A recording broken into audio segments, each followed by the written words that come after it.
14 तारखेपर्यंत आणखीन असंच हवामान कोरडं राहणार आहे, म्हणून हा राज्यातल्या सर्व शेतकऱ्यांनी अंदाज लक्षात घ्यायचा. पण राज्यामध्ये 15 तारखेच्या नंतर म्हणजे 15 जुलैपासून 15 जुलै 16 जुलैच्या दरम्यान मुंबईला पाऊस सुरू होणार आहे, नाशिकला पाऊस सुरू होणार आहे, पुण्याकडे पाऊस सुरू होणार आहे, कोकणात देखील पाऊस सुरू होणार आहे. म्हणून हा अंदाज मुंबई पुणे नाशिक त्या जनतेनं शेतकऱ्यांनी घ्यायचा. म्हणजे 15 तारखेला बऱ्याच भागामध्ये पाऊस सुरू होईल म्हणून हे लक्षात घ्यायचं. त्याच्यानंतर 15-16च्या दरम्यान राज्यामध्ये वेगवेगळ्या भागात म्हणजे पूर्व विदर्भ, पश्चिम विदर्भ, दक्षिण महाराष्ट्र, उत्तर महाराष्ट्र, कोकणपट्टी, खानदेश, मराठवाडा सगळीकडं म्हणजे 15 तारखेपासून दररोज वेगवेगळ्या भागात विखुरलेल्या स्वरूपाचा पाऊस सुरू होणार आहे. म्हणून हा अंदाज सर्व शेतकऱ्यांनी लक्षात घ्यायचा. त्याच्यानंतर 15, 16, 17 पर्यंत हे पाऊस पुन्हा त्याच्यानंतर हे पाऊस काय होणार आहे 20 तारखेच्या नंतर परत आणखीन वाढणार आहे. मग 20 जुलैपासून परत मुंबईला जोरदार पाऊस सुरू होईल. 20, 21, 22, 23ला पुण्याकडे देखील जोरदार पाऊस सुरू होईल, नाशिककडे पाऊस सुरू होईल. राज्यात देखील पुन्हा काय होणार आहे 20 जुलैच्या नंतर बऱ्याच ठिकाणी पाऊस सुरू होईल म्हणून हा अंदाज लक्षात घ्यायचा. पण विदर्भात पूर्व विदर्भ आणि पश्चिम विदर्भ तर त्या शेतकऱ्यांनी खास करून हा अंदाज लक्षात घ्यायचा. विदर्भात मात्र 22 तारखेपासून 22, 23, 24, 25च्या दरम्यान विदर्भामध्ये काही ठिकाणी मुसळधार ते अतिमुसळधार, काही ठिकाणी अतिवृष्टी होणार आहे म्हणून हा अंदाज विदर्भातल्या शेतकऱ्यांना लक्षात घ्यायचा.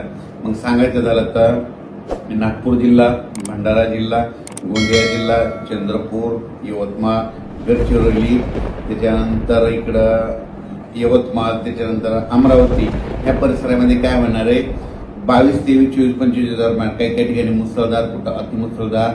वर्धा जिल्ह्यात देखील मुसळधार पाऊस पडेल म्हणून वर्ध्याकरांनी अंदाज लक्षात. भंडारा जिल्हा, नागपूर जिल्ह्यात देखील मुसळधार अतिमुसळधार पाऊस पडणार आहे म्हणून हा अंदाज लक्षात घ्यायचा. त्याच्यानंतर इकडं रामटेक त्या भागात शेतकऱ्यांनी अंदाज लक्षात घ्यायचा. विदर्भात समजा 21 तारखेच्या 22 तारखेपासून पाऊस सुरू झाल्याच्यानंतर एक लो प्रेशर आहे ते चक्रीवादळ आहे, तर ते काय होणार आहे मग ते असं विदर्भातून जात असताना मग ते अमरावतीकडे जाईल, अमरावतीला पाऊस पडेल, त्याच्यानंतर अकोल्याला पाऊस पडेल, बुलढाण्याकडे जाईल, हिंगोली, त्याच्यानंतर इकडे परभणी जिल्हा, नांदेड जिल्हा त्या भागात देखील पाऊस पडेल. त्याच्यामुळं तुम्हाला सांगू इच्छितो ते जात असताना काय होणार आहे महाराष्ट्रात मात्र इकडे रिमझिम पाऊस पडणार आहे म्हणून हा अंदाज लक्षात घ्यायचा. तिकडे मुसळधार पाऊस पडेल आणि इकडल्या भागामध्ये मराठवाडा झालं या भागामध्ये काय होईल रिमझिम पाऊस येईल म्हणून हे अंदाज सर्व शेतकऱ्यांना लक्षात घ्यायचा. लातूर जिल्हा, बीड जिल्हा, धाराशिव जिल्हा, सोलापूर जिल्हा, बीड जिल्ह्याचा काही भाग, त्याच्यानंतर अहिल्यानगरचा काही भाग त्या भागामध्ये काय होईल तसं तर 15 तारखेला बऱ्याच भागामध्ये पाऊस दिसल 15-16च्या दरम्यान येईल. पण 20 तारखेला मात्र 20, 21ला मात्र तिकडे देखील बऱ्याच भागामध्ये पाऊस आलेला दिसेल म्हणून हा अंदाज लक्षात घ्यायचा. पण त्याच्यानंतर हे जे 22, 23ला जे नागपूर पूर्व विदर्भात मुसळधार अतिमुसळधार पाऊस पडेल तर त्यावेळेस मात्र मराठवाड्यामध्ये काय होणार आहे रिमझिम पाऊस राहणार आहे म्हणून हा अंदाज मराठवाड्यातल्या शेतकऱ्यांनी लक्षात घ्यायचा. त्याच्यानंतर खास करून नंदुरबार जिल्ह्यातले शेतकऱ्याचे फोन आले.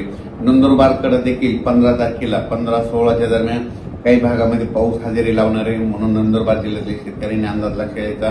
पण त्याच्यानंतर 20, 21ला आणखी ते नंदुरबार जिल्ह्यातला देखील पाऊस पडेल. पण नंदुरबार जिल्ह्यात मात्र 22, 23, 24, 25च्या दरम्यान मात्र चांगला मुसळधार अतिमुसळधार पाऊस पडणार आहे म्हणून नंदुरबार जिल्ह्यातल्या शेतकऱ्यांनी अंदाज लक्षात घ्यायचा. कारण की नंदुरबार जिल्ह्यामध्ये शेवटच्या आठवड्यामध्ये जोरदार पाऊस पडणार आहे म्हणून हे अंदाज लक्षात घ्यायचा. आणखीन त्याच्यामध्ये काय झालं की ज्या जिल्ह्यात अद्यापही पाऊस झालेला नाही त्याच्यामध्ये आणखीन 27 जुलै ते 5 ऑगस्टच्या दरम्यान पुन्हा एक प्रणाली तयार होईल आणि ते पाऊस आल्याच्यानंतर त्या भागात देखील पाऊस पडणार आहे म्हणून हा अंदाज लक्षात घ्यायचा. पण राज्यामध्ये मात्र 15 तारखेला म्हणजे 15 जुलै 16 जुलैच्या दरम्यान राज्यात बऱ्याच भागामध्ये पाऊस येणार आहे म्हणून हा अंदाज लक्षात घ्यायचा. तो पाऊस सर्व दूर नाही विखुरलेल्या स्वरूपात आहे पण पाऊस सुरू होणार आहे. म्हणजे जे 8 जुलैपासून जे पाऊस बंद झालेला आहे तर ते पाऊस काय होणार आहे 15 जुलैला परत सुरू होणार आहे म्हणून हे अंदाज लक्षात घ्यायचा. मुंबई पुण्याच्या जनतेने देखील अंदाज लक्षात घ्यायचा. मुंबई पुणे नाशिक तिकडे देखील काय होणार आहे 15-16च्या दरम्यान पाऊस येणार आहे. पण 20 तारखेच्या नंतर तिकडे देखील जोराचा पाऊस पडणार आहे म्हणून हा अंदाज लक्षात घ्यायचा.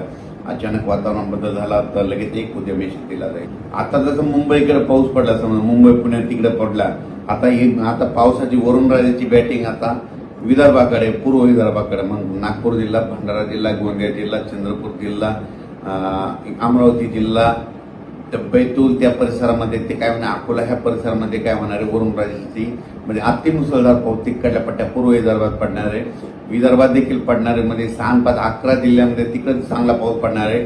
त्याच्यानंतर त्याच्या बाजूचे लगतचे जिल्हे नांदेड जिल्हा, यवतमाळ, नांदेड जिल्हा, हिंगोली जिल्हा, वाशिम जिल्हा, परभणी जिल्हा, मग तिकडं पाऊस पडल्यामुळे ह्या 2-4 जिल्ह्याला आणखीन थोडं जास्त पाऊस राहणार आहे. म्हणून हा अंदाज लक्षात घ्यायचा. ज्यांचे कोणाची शेतीचे कामं राहिलेली असेल तर तुम्ही आणखीन 14 तारखेपर्यंत करून घ्यावी, कारण की 15-16च्या दरम्यान राज्यात परत पाऊस सुरू होणार आहे. म्हणून हा अंदाज लक्षात घ्यायचा. 20च्या नंतर आणखीन ते पाऊस वाढत जाईल, 22च्या नंतर आणखीन जास्त वाढत जाईल. म्हणून हा अंदाज लक्षात घ्यायचा.